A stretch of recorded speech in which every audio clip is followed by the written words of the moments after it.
Welcome back, guys. And my name is Steven, and I'll be reading Matthew chapter 19.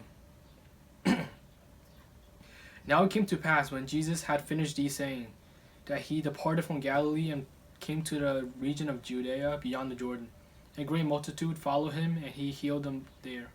The Pharisees also came to him, testing him and saying to him, "Is it lawful for a man to divorce his wife for just any reason?" And he answered them, said to them, "Have you not read that he who made them at the beginning made them male and female, and said, For this reason a man shall leave his father and mother and be joined with his wife, and the two shall become out one flesh. So then they are no longer two but one flesh. Therefore, what God had joined together, let not man separate." They said to him, "Why then did Moses command to give a certificate of divorce and to put her away?" He said to them, "Moses, because of the hardness of your heart, permitted you to divorce your wife, but from the beginning it was not so. And I say to you, whoever divorces his wife except for sexual immorality and marries another commits adultery, and whoever marries her who is divorced commits adultery."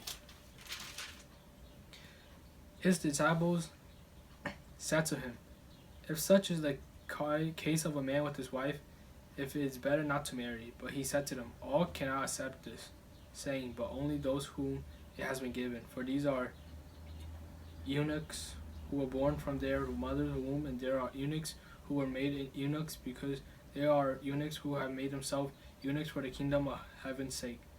He who is able to accept it, let him accept it." Then little children who brought to him that he might put his hand on them and pray by the disciples rebuked them. But Jesus said, "Let the little children come to me, and do not forbid them, for of such is the kingdom of heaven." And he laid his hand on them and departed from there.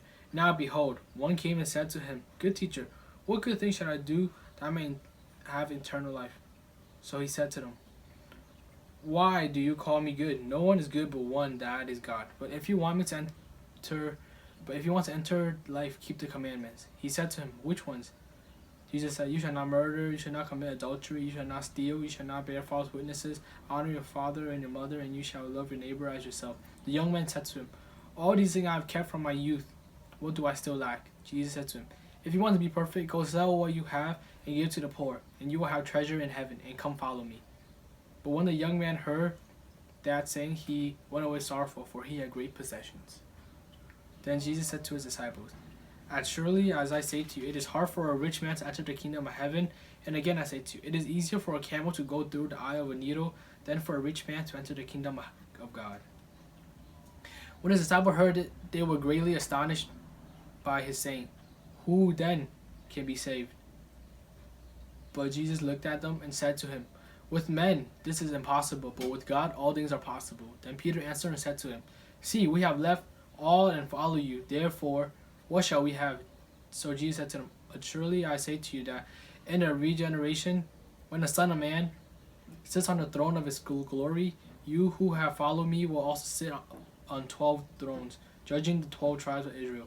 And everyone who has left houses, or brothers, or sisters, or father, or mother, or wife, or children, or lands, for my name's sake, shall receive 100-fold and inherit eternal life. But many who are first will be last, and the last first."